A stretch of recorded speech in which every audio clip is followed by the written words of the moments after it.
Hello നമസ്കാരം, എല്ലാവർക്കും കറി സോണിലേക്ക് സ്വാഗതം. ഇന്ന് ഞാൻ നിങ്ങളായിട്ട് ഷെയർ ചെയ്യാൻ പോകുന്നത് ഫ്രഞ്ച് ഫ്രൈസ് ആണ്. മസാല ഇട്ടിട്ടുള്ളതും ക്രിസ്പി ആയിട്ടുള്ളതുമായ ഫ്രഞ്ച് ഫ്രൈസ്. അപ്പോൾ നമുക്ക് ഫ്രഞ്ച് ഫ്രൈസ് ഉണ്ടാക്കാൻ തുടങ്ങിയാലോ? ആദ്യം മസാല റെഡിയാക്കാം. അതിനായിട്ട് ഉണക്കമുളക് 3 എണ്ണം, മല്ലി 1/2 ടീസ്പൂൺ, കുരുമുളക് 1/2 ടീസ്പൂൺ, ജീരകം 1/2 ടീസ്പൂൺ. ഇതെല്ലാം മുഴുവനെപ്പാടെ ഉള്ളത് വേണം, പൊടിയല്ല. പുതിന 8-10 എണ്ണം, കറുകപ്പട്ട ചെറിയ ഇല 2 എണ്ണം, വെളുത്തുള്ളി അരിഞ്ഞത് 2 അല്ലി, അരിപ്പൊടിയും കോൺഫ്ലവറും കൂടെ മിക്സ് ചെയ്ത് 1 ടേബിൾ സ്പൂൺ, ചെറുനാരങ്ങ 1 എണ്ണം, ഉരുളക്കിഴങ്ങ് 6 എണ്ണം തൊലി കളഞ്ഞ മീഡിയം സൈസിലുള്ളത്. ഇനി ഉരുളക്കിഴങ്ങ് വൃത്തിയായിട്ട് കഴുകി നമ്മൾക്കൊന്ന് അരിഞ്ഞെടുക്കണം. ഇതേപോലെ അരിഞ്ഞെടുക്കണം. നീളത്തിൽ വേണം അരിയാനായിട്ട്. അപ്പോൾ കുറച്ച് ഹാർഡായിട്ടുള്ള ഫ്രഷ് ഉരുളക്കിഴങ്ങ് എടുക്കാനായിട്ട് ശ്രമിക്കണം. എന്നുവെച്ചാൽ നന്നായി ഫ്രൈ ആയിട്ട് കിട്ടാനായിട്ട് ഇതേപോലെ നീളത്തിൽ അരിഞ്ഞെടുക്കണം. വലുതൊക്കെ ഉണ്ടെങ്കിൽ നമ്മൾക്ക് ഒന്നും കൂടെ അരിഞ്ഞ് ഏകദേശം ഒരുപോലെയൊക്കെ അരിയണം, എന്നാലേ ഒരേപോലെ ഫ്രൈ ആയി കിട്ടുള്ളൂ. ഇപ്പം എല്ലാം നമ്മൾ മുറിച്ച് വെച്ചിട്ടുണ്ട്. ഇനി ഒരു പാത്രത്തിൽ കുറച്ച് വെള്ളം എടുത്ത് തിളപ്പിക്കാം. ഉരുളക്കിഴങ്ങ് നമുക്ക് പതുക്കിനെ ഒന്ന് വാട്ടിയെടുക്കാനായിട്ട്. ഇതേപോലെ ഉരുളക്കിഴങ്ങ് മുങ്ങിയിരിക്കത്തക്ക വിധത്തിൽ വെള്ളം എടുക്കണം കേട്ടോ. ഇനി ഒന്ന് അടച്ച് വെച്ച് നമുക്കൊന്ന് തിളപ്പിക്കണം. ഇപ്പോൾ തിളച്ച് തുടങ്ങിയിട്ടുണ്ട്. തിളച്ച് കഴിയുമ്പോൾ നമ്മൾക്ക് പാകത്തിന് ഉപ്പിട്ട് കൊടുക്കണം. നമുക്ക് വേണമെങ്കിൽ വെള്ളം ഒന്ന് ടേസ്റ്റ് ചെയ്ത് നോക്കാം, പാകമായോ ഒന്ന് ഉപ്പ്. അപ്പോൾ പൊട്ടറ്റോ അരിഞ്ഞു വെച്ചിരിക്കുന്നത് കുറച്ചായിട്ട് ഇട്ട് കൊടുക്കാം. ഇനി അപ്പോൾ ഈ ഗ്യാസ് നമ്മൾ ഓഫ് ചെയ്യാം കേട്ടോ. എന്നിട്ട് ചെറുതായിട്ടൊന്ന് 10 മിനിറ്റ് കഴിയുമ്പോൾ നമുക്ക് ചെറുതായിട്ടൊന്ന് വാടിക്കിട്ടും. അത് ഇനി തുറന്ന് നോക്കാം. ഓക്കെ, നന്നായിട്ടുണ്ട്. ഇപ്പോൾ പതുക്കിനെ ഒന്ന് സോഫ്റ്റ് ആയിട്ടുണ്ട്.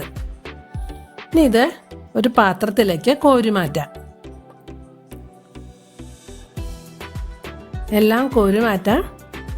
വേണമെന്നുണ്ടെങ്കിൽ ഇത് നമ്മൾക്ക് ഒരു തുണിയിൽ നിരത്തിയിടാണെന്നുണ്ടെങ്കിൽ വേഗം വെള്ളം വലിഞ്ഞു കിട്ടും. ഇതിപ്പോൾ എല്ലാം കോരിയെടുത്തിട്ടുണ്ട്. ഇനി ഇതിലേക്ക് നമ്മൾ എടുത്തു വച്ചിരിക്കുന്ന അരിപ്പൊടി മിശ്രിതം, കോൺഫ്ലവർ അരിപ്പൊടി മിശ്രിതം നമുക്ക് ഇട്ട് കൊടുത്ത് നന്നായിട്ടൊന്ന് ഇളക്കാം.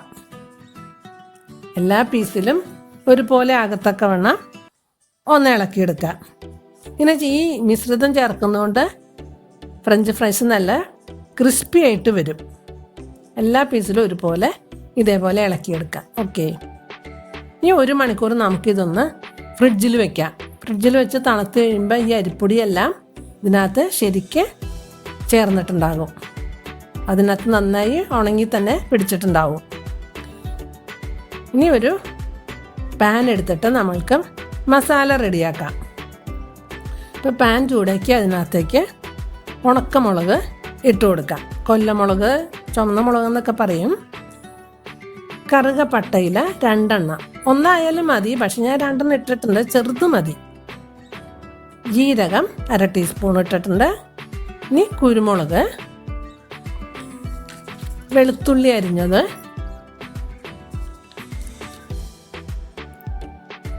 പുതിനയില 8-10 എണ്ണം ഉണ്ട്. ഇതെല്ലാം കൂടി ഒരു 3-4 മിനിറ്റ് നമുക്ക് ഫ്രൈ ചെയ്യാം.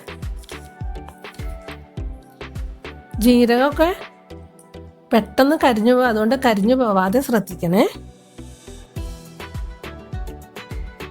ഇതേപോലെ നന്നായി പൊട്ടി വരും. ഈ ചൂടായി വരുമ്പോൾ ജീരകവും കുരുമുളകും ഒക്കെ പതുക്കനെ ഒന്ന് പൊട്ടി തുടങ്ങും. അപ്പം നമ്മൾക്ക് ഗ്യാസ് ഓഫ് ചെയ്ത് വയ്ക്കണം. ഇതാ ഇപ്പം ഫ്രൈ ആയിട്ടുണ്ട്. അപ്പോഴേക്കും ഇത് തണുക്കുമ്പോഴേക്കും നമ്മൾക്ക് ചെറുനാരങ്ങ ഗ്രേറ്റ് ചെയ്തെടുക്കാം. 1/4 ടീസ്പൂൺ മതിയേ, കുറച്ചുകൂടെ വേണം. ഇപ്പോൾ മതിയായിട്ടുണ്ടാവും. ഓക്കെ, 1/4 ടീസ്പൂൺ മതി. ഇത് മാറ്റി വെച്ചിട്ട് നമ്മൾക്ക് എടുത്തു വച്ചിരിക്കുന്ന മസാല ഇപ്പോൾ അറിയിട്ടുണ്ടാവും.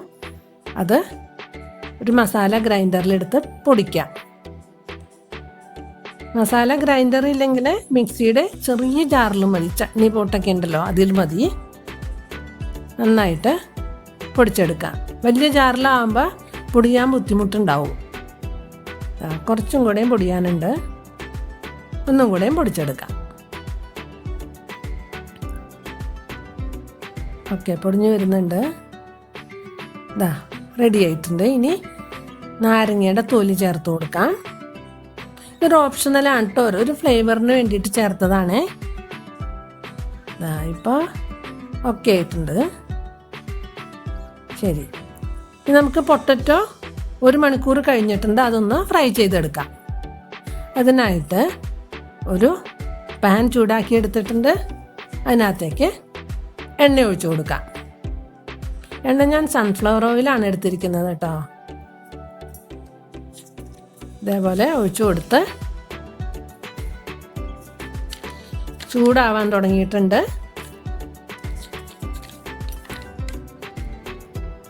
ചൂടായി തുടങ്ങി. ഇനി നമുക്ക് എടുത്തു വെച്ചിരിക്കുന്ന പൊട്ടറ്റോ കുറേശ്ശെയായിട്ട് ഇട്ട് കൊടുക്കാം. അധികം തിങ്ങിയായിട്ട് ഇട്ട് കൊടുക്കണ്ട. അപ്പം നമ്മൾക്ക് ഇളക്കാനൊക്കെ ബുദ്ധിമുട്ടാവും. അത് പരസ്പരം ഒട്ടിപ്പിടിക്കും, ഉരുളക്കിഴങ്ങായതുകൊണ്ട് അതൊടിഞ്ഞു പോവാനും സാധ്യതയുണ്ട്. അപ്പോൾ ഗ്യാസ് നല്ല ഫ്ലെയിമിൽ തന്നെ വയ്ക്കണേ. നമ്മൾ എണ്ണ കുറച്ച് ചൂട് കുറയും. ഈ പൊട്ടറ്റോ ഇട്ട് കഴിയുമ്പോൾ എണ്ണ കുറച്ച് ചൂട് കുറയും. അപ്പോൾ ക്രിസ്പി ആയിട്ട് വരാനും ബുദ്ധിമുട്ടുണ്ടാകും. അപ്പോൾ ഈ ഒട്ടിപ്പിടിച്ചിരിക്കുന്നതൊക്കെ ഒന്ന് വേർപെടുത്തി കൊടുക്കണം. ഇതേപോലെ വേർപെടുത്തി നന്നായിട്ട് ഇളക്കി കൊടുക്കുക. 5-7 മിനിറ്റ് കഴിയുമ്പോൾ പൊട്ടറ്റോ കുറേശ്ശെ ഫ്രൈ ആയിട്ട് തുടങ്ങുമ്പോൾ നമ്മൾ മീഡിയം ഫ്ലെയിമിൽ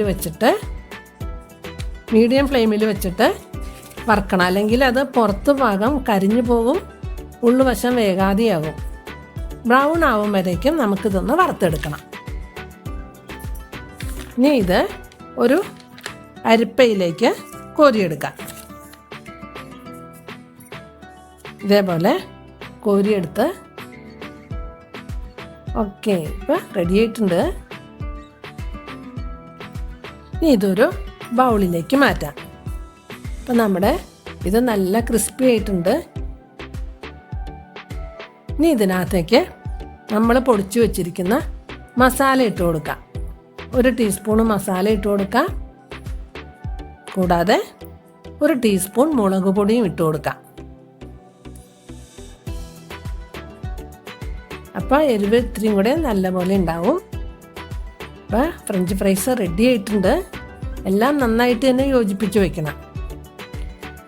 അപ്പോൾ ഇത് മയോണൈസും ടൊമാറ്റോ സോസും ഒക്കെ കൂട്ടി കഴിക്കാൻ വളരെ ടേസ്റ്റിയാണ്. ഇപ്പോൾ ഈ മയോണൈസ് ഉണ്ടാക്കുന്ന വീഡിയോ ഞാൻ ഇട്ടിട്ടുണ്ട്. നിങ്ങൾ ഫ്രഞ്ച് ഫ്രൈസ് തീർച്ചയായിട്ടും വീട്ടിലുണ്ടാക്കി നോക്കണം. കുക്കിംഗ് വീഡിയോസ് കാണുന്നതിനായിട്ട് ചാനൽ സബ്സ്ക്രൈബ് ചെയ്യാൻ, വീഡിയോ ഇഷ്ടപ്പെട്ടാൽ ലൈക്ക് ചെയ്യാനും കമൻറ്റ് ചെയ്യാനും മറക്കണ്ട. അടുത്ത വീഡിയോ കാണും വരേക്കും എല്ലാവർക്കും നന്ദി.